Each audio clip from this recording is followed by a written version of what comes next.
What's going on, everybody? It's been a long time since I made a video. I wasn't in the country for a while, and now I'm back. So here's an update on the Glen mango. I really don't have a title or a topic I want to talk about, so we're just gonna call this video Mango Talk. We're just gonna walk around and see what's happening around the tree and talk about the grafts and what happened last year and why there aren't any flowers on the tree this year, because I had a bunch of flowers on the tree this time last year. But anyways, let's start off with the first thing we see here is the Maha Chinook graft. The grafts took very nicely. They healed up quite nicely. This is a very vigorous variety, and it has very long stalks. The only problem I see here is the leaves. As you can see, the leaves are kind of yellow. And it's weird because it's not just only the one graft there. There's two Maha Chinook grafts side by side, and they're both the same. The leaves are both discolored. I'm not sure why that's happening. I thought maybe the branch itself was dying, but then again, there's a Glen branch right under the Maha, which is pretty green. So we'll see what happens. I mean, it's gonna send out new shoots on every branch, so it should be fine. Anyways, let's go around to here. We have a Super Julie graft that I just did about a week ago. And then here's another one. This is Alfonso. And I think this one's a cac. And then here we have dwarf Hawaiians. Let's see, what else are, let's talk about the grafts first, the new grafts that I've done. This is a lemon meringue, LM. What's inside here?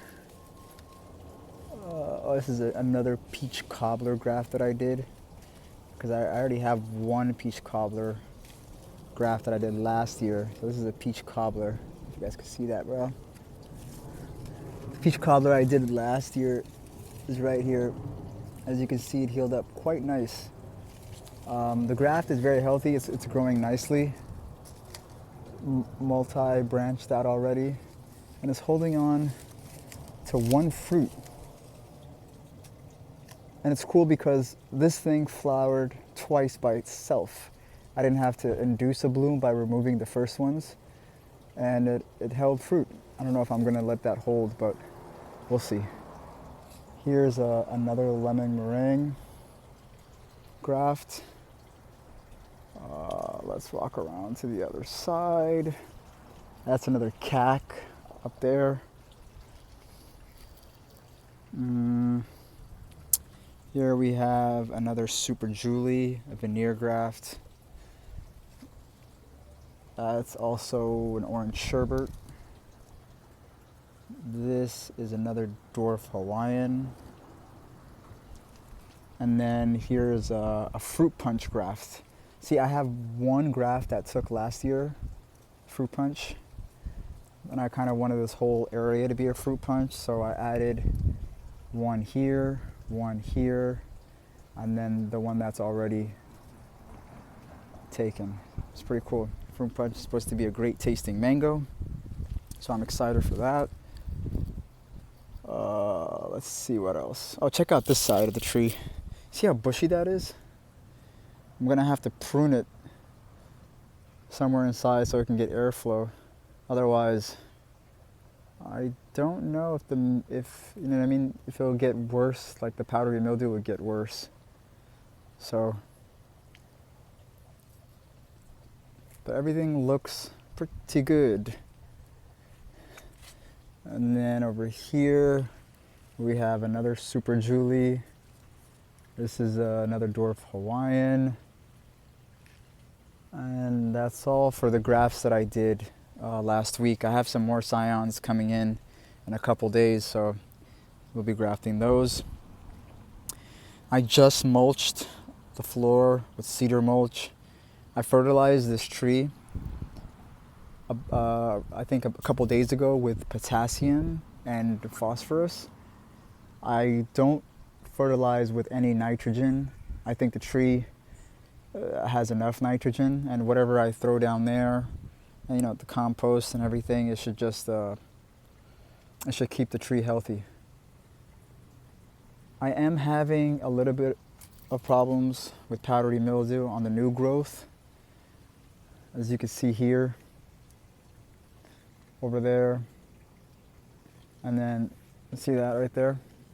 And I think the reason why I'm having powdery mildew on the leaves this year is because I did not fertilize the tree with any phosphorus or potassium.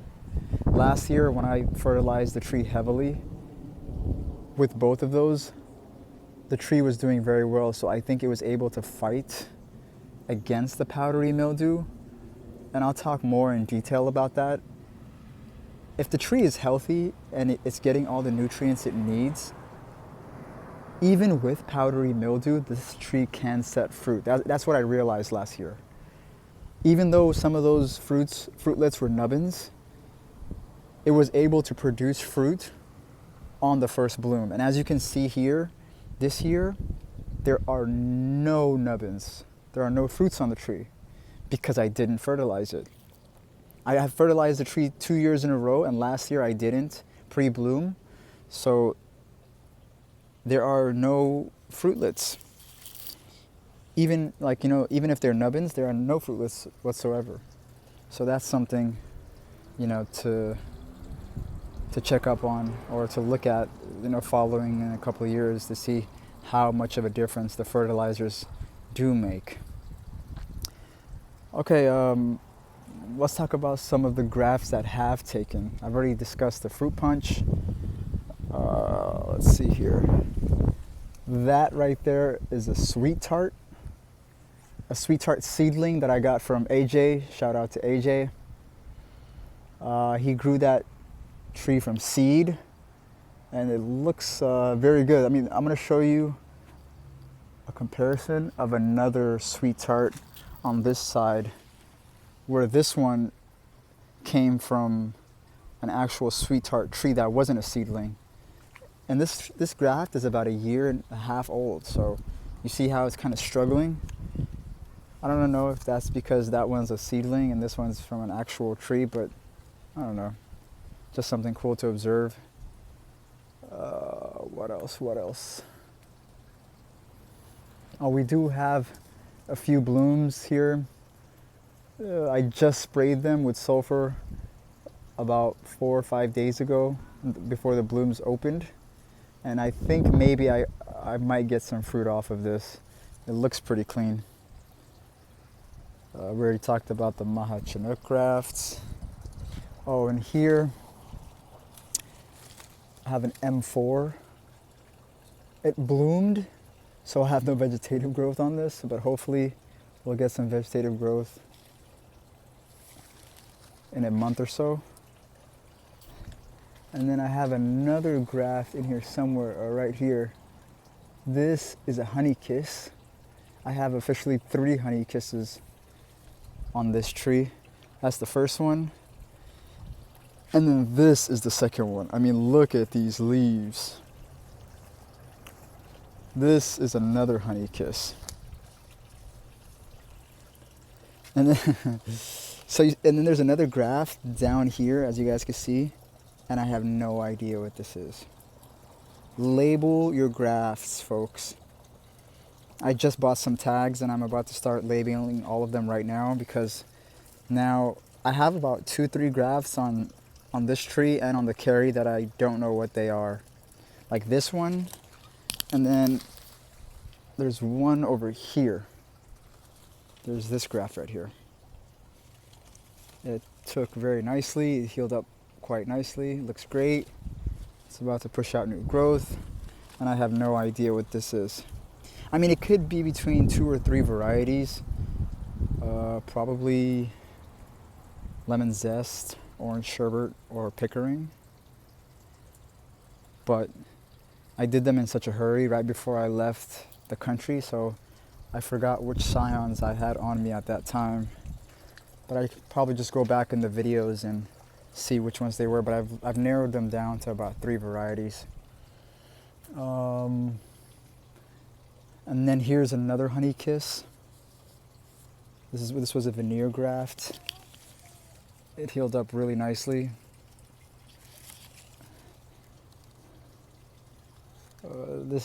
Where's another graft? I think there's another graft that I did up here. This one right here. It's still green. It's been about a year. So usually when that happens, these grafts just take a little bit of time, but they usually end up taking, and I have no idea what that is. So you can add that to the collection. I don't have a ladder, but you see those red leaves up there? All 3 of those shoots up there, the 3 branches, are cax. And that's from a friend, a buddy of mine, Richard. Shout out to Richard at Rich's Mango Garden. He gave me those cuttings, those scions last year of cac, and they took.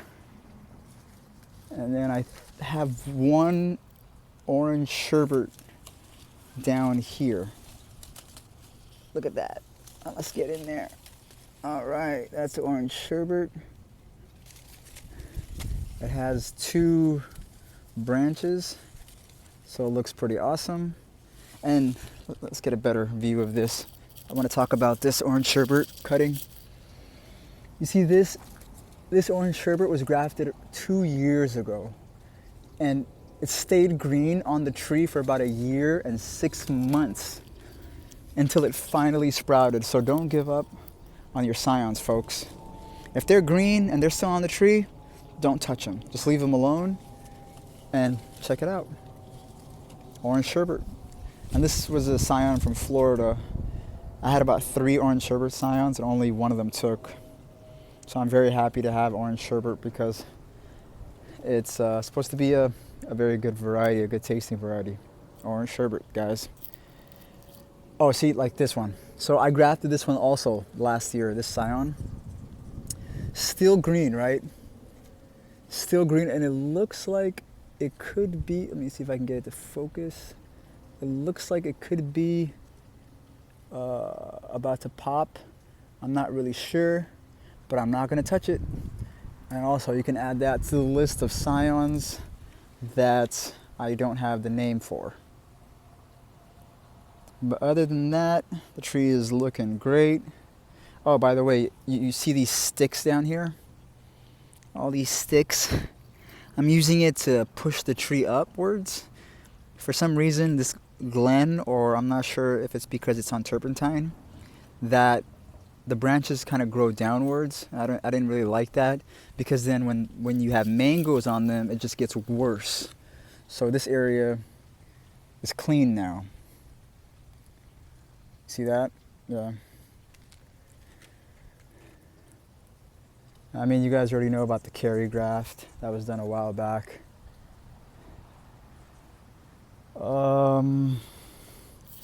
So an update on last year's mango tree. I'm gonna see if I can attach some photos to this video. Last year, after the experiment of removing the flowers and spraying with sulfur, guess what, guys? The tree had around 65 mangoes, and some were upwards of 2 pounds, like 1.5 pounds, almost 2 pounds. Like some glens that I left maybe 1 per panicle because they like to grow in bunches. Oh, and check out these blooms up here. There's some blooms up here that I sprayed. Let's see if I can get it to focus. Hold on 1 second. Come on. Okay. As you can see, they look okay. It has 1 fruitlet right there. I'm not sure if it's gonna hold. This bloom looks much better. As you can see, still has powdery mildew because I didn't spray them on time. And then there's 1 more panicle of flowers here. That's pretty much it. And there's, I think it's holding one little tiny mango right there. And there's another one right there too. So I mean, if those hold, then I should be able to have a couple of fruit this season. But last year, oh man, I was eating Glens. I think they started getting sweet, like really good around November. And it was just amazing. So it's kind of sad that there aren't any mangoes on the tree this year, but next year I'm gonna be letting a lot of these grafts that I did to fruit. So it's gonna be pretty cool. But anyways, just wanted to give you guys a little update on what's going on around the Glen mango tree. I'll talk in more depth about the removing of the flowers, the bloom, the spraying of the sulfur, fertilization schedule, things I've learned that helped me get this tree to fruit, because like I've said, this tree hasn't fruited for me since I planted it. It's gonna be around 10 years old this year, and last year was the first time it ever held fruit, and it showed out with like 60, 65 mangoes. So we'll talk more in depth about that to see if any of you guys are having the same problem and if you want to be able to get fruits on your mango tree. Well, that's all, guys. All right, see you.